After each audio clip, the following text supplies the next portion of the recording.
The whole workshop froze. Engineers gasped. Executives shouted, "That's a prototype worth millions." But the poor mechanic didn't flinch. He adjusted a single wire, twisted it gently, and stepped back. The massive engine, silent for days, hummed to life like a heartbeat returning to a lifeless body. Silence swept the floor, until someone whispered, "Who is he?"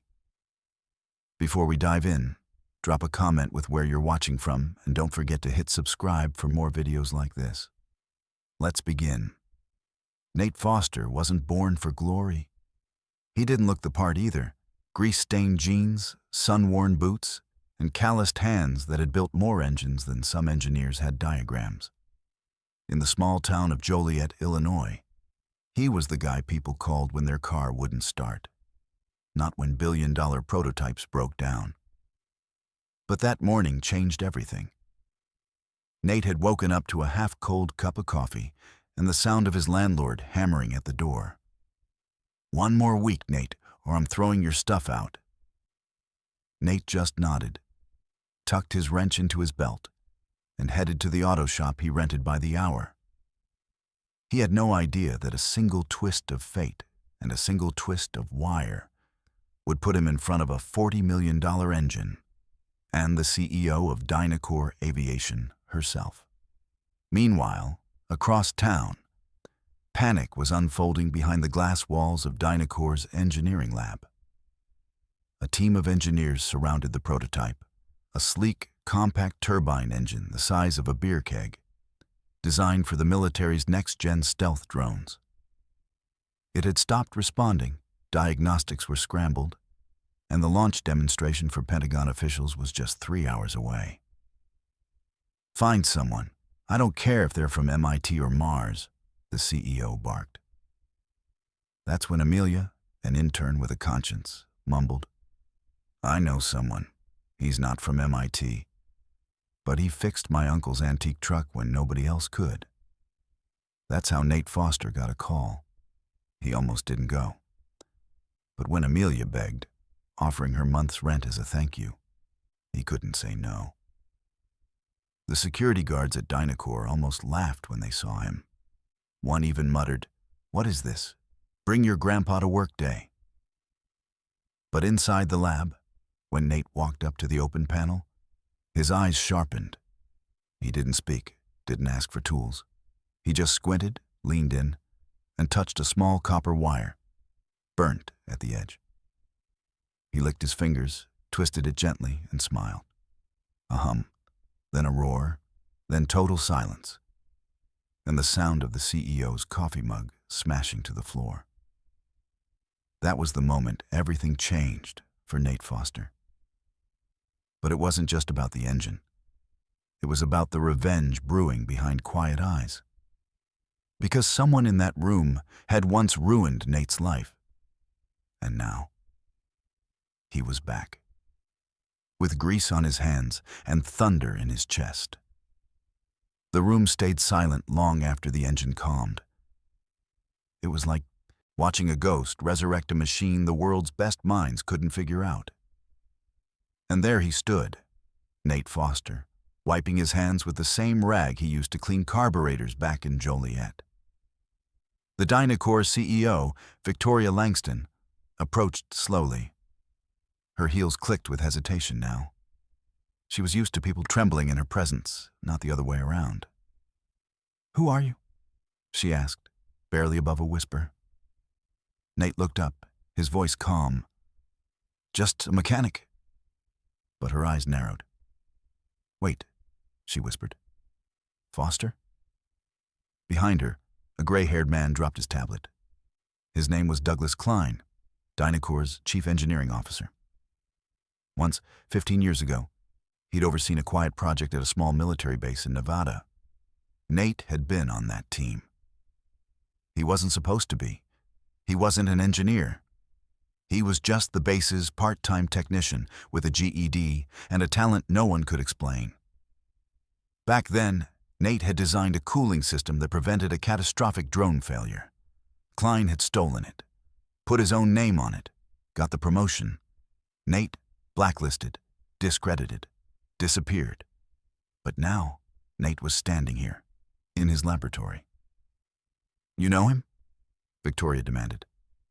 Klein's throat bobbed. He used to be on the base team, but he was let go for unauthorized meddling.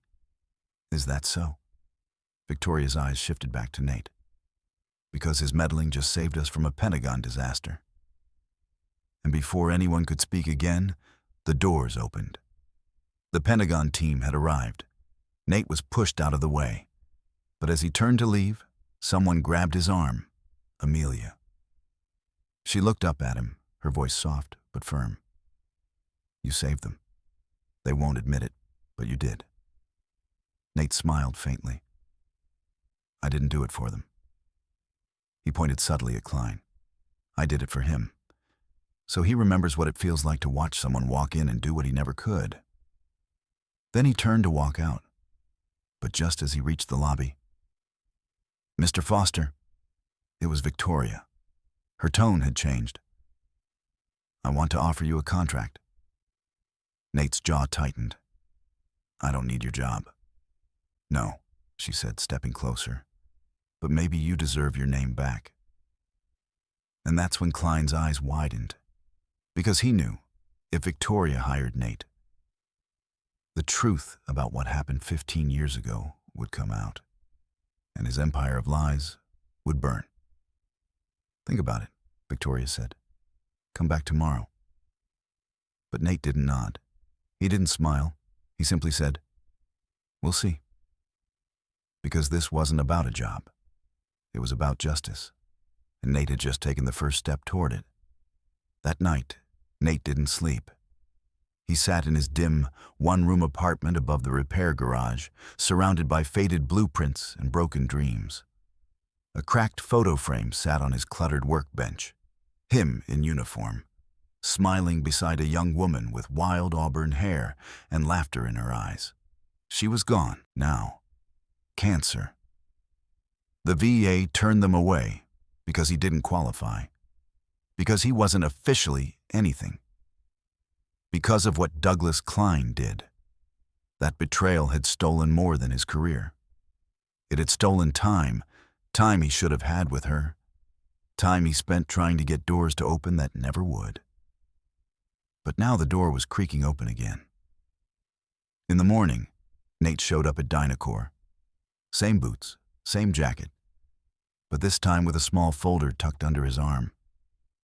The receptionist looked startled. "They're waiting for you upstairs." But Nate didn't head to the top floor. He went to the archives. Amelia met him there, already waiting. "You think the files are still here?" "They never clean up after themselves," Nate muttered, flipping through the old server terminals with muscle memory only grief could carve. 30 minutes later, he found it. A file labeled FTR Cooling System Revision 0. Nate's original design, time-stamped, marked with his login. A PDF with handwritten annotations scanned in. But beside it, another file, labeled FTR Cooling System Revision 1DK. Douglas Klein's version. The same drawing, same layout, but dated 2 weeks later. Nate stared at the screen, jaw locked, as his hands slowly curled into fists. He copied both files onto a flash drive. Upstairs, the boardroom was packed. Victoria Langston, Klein, several executives, and 2 unexpected guests from the Pentagon. As Nate entered, whispers died. Victoria nodded toward a chair. "Have a seat. I'll stand." Klein shifted uneasily. Victoria cleared her throat. "Mr. Foster, I reviewed what you did yesterday, and while your contribution was unconventional, it was undeniably effective. We'd like to formally bring you on to the prototype division." Nate tossed the flash drive on the table. It slid to a stop in front of Klein. "Before you do that," Nate said calmly, "you might want to take a look at what's on there." Victoria picked it up, confused.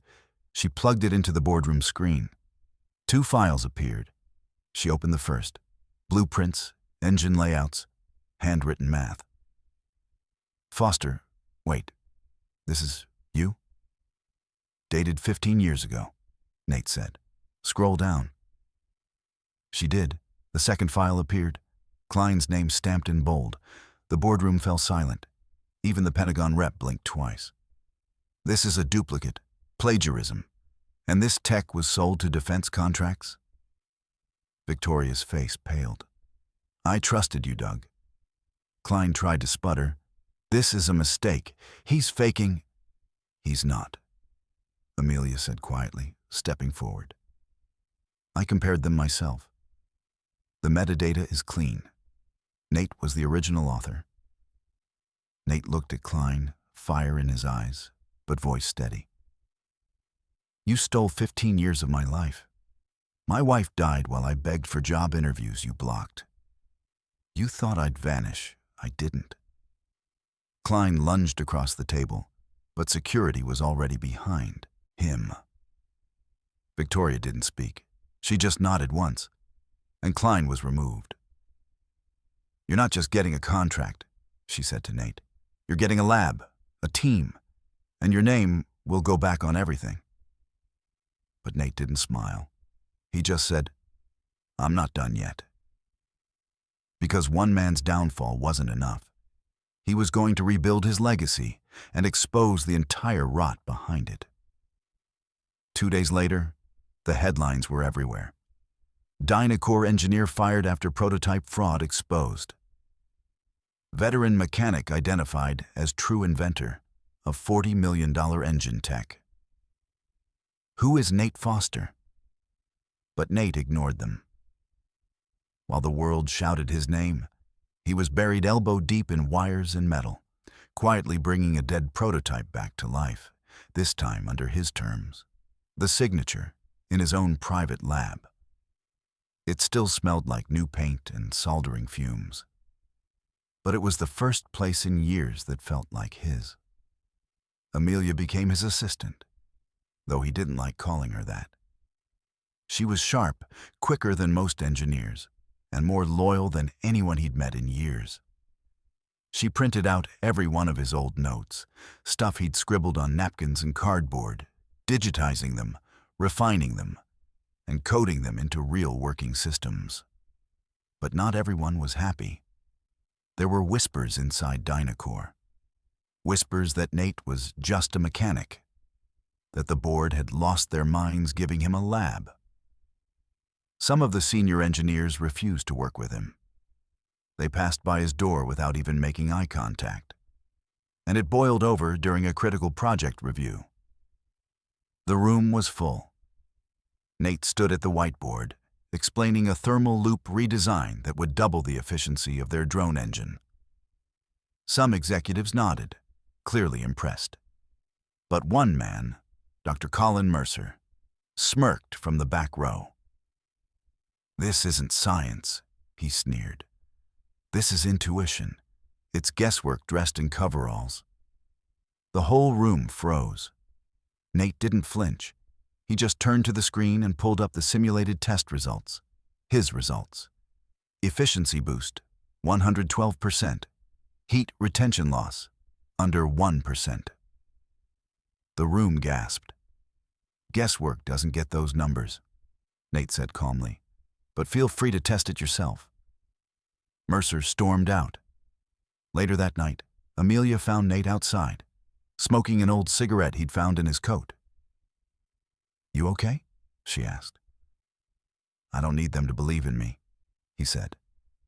But I need them to stop getting in the way. Then he looked at her. I'm going to build something they can't ignore. Something so advanced they'll choke on their own equations. Amelia smiled. Then let's start tonight. And they did. For weeks they worked in silence. No press, no titles. Just blueprints, solder, and a burning desire to prove that real brilliance doesn't always wear a suit. And when it was ready. Nate didn't schedule a meeting. He just rolled the prototype into the main hall during a board demonstration. Everyone stopped. It was sleeker, quieter, and unlike anything anyone had seen before. "What is that?" someone asked. Nate smiled faintly. "It's the engine that'll make every other system here obsolete." Victoria stood from her seat. "Then show us." He did. The engine launched into a silent spin, hovered with zero vibration, stabilized midair using electromagnetic pulses, and then cooled itself without a single drop of fluid. Gasps, silence, then thunderous applause. Nate turned to the board. "I don't need a plaque. I don't need a bonus. Just give me a space to build. Let me do what I was born to do." Victoria walked forward. "You'll have it." But someone else was in the crowd that day. An old man in a wheelchair, tears in his eyes. Amelia whispered, "Who's that?" Nate's voice cracked. "That's General Harlow. He was the only one who believed in me 15 years ago. They pushed him out after the incident." General Harlow raised a trembling hand. "You proved them wrong, son." Nate walked over, dropped to one knee, and shook the general's hand. "I did it for her," he whispered. "She always said I'd matter someday." The crowd didn't know who she was, but they knew what they were witnessing. Redemption, real, loud, and long overdue. 2 months later, the world finally knew the name Nate Foster. Not from headlines or press conferences. He never gave one. Not from flashy interviews. He turned every single one down. But from a live demonstration broadcast by Dinacore to military, aerospace, and engineering organizations across the country. At the center of the screen, the prototype drone engine Nate built from scratch. No one in the room moved when it ignited. Silent, cool, seamless. It hovered with an eerie stability that even AI couldn't replicate. It defied turbulence. It rebalanced itself mid-air. It ran off half the fuel, twice the performance. The Pentagon signed a preliminary $500 million deal the next morning. And the first name on the patent? Nathaniel J. Foster. The second? Amelia Rhodes. Because when Nate had filed it, he insisted, "You don't erase the people who stood with you in silence." But behind the victory, something darker had been unraveling.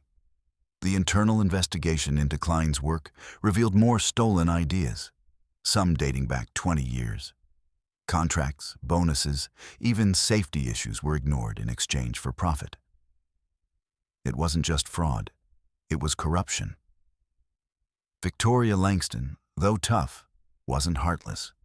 The board was purged, whistleblowers promoted, and for the first time in decades, a mechanic, not an Ivy League darling, was appointed Chief Innovation Officer. They offered Nate the title. He turned it down. "I build. I don't do spreadsheets." So they built a separate wing under his name, the Foster Division, a place for hands-on thinkers, for quiet inventors, for anyone who'd been called too simple or not qualified. Amelia ran it. Nate? He disappeared. Not entirely, but from the stage, from the noise, he returned to Joliet and rebuilt the old garage. Kept the rusted coffee machine, hired 3 teenagers who'd been flunking school. When one of them asked, "Why'd you come back here after all that?" Nate just smiled. Because when you've lost everything once, you learn not to chase the crowd. You build where your hands are steady, and your heart still remembers who you used to be. One afternoon, a familiar car rolled up. Victoria stepped out, dressed down this time, in jeans and a black coat. "I figured I'd find you here." "Didn't think you'd come without a camera crew?" She smiled. Can't a CEO visit her best engineer without press? "You never needed me," Nate said, standing by the hood of a busted minivan. "You had the money, the labs." Victoria stepped closer. "But I didn't have the wire." Nate raised an eyebrow. "You know, That one wire, she said quietly. The one everyone else overlooked. The one nobody thought mattered. Until the whole thing didn't work without it. Her voice softened. You were that wire. For the first time in months, Nate laughed. It wasn't loud, but it was real. He reached into the toolbox and pulled out a small copper strand, the same kind he'd twisted on the first day he walked into Dinacore. He handed it to her. Keep it, he said. Remind them that the thing holding everything together might be small, quiet, forgotten. Victoria took it, and from then on, it sat in a glass case in her office, labeled only with one word: Foster. Because he wasn't just the mechanic who fixed a wire. He was the man who rewired everything.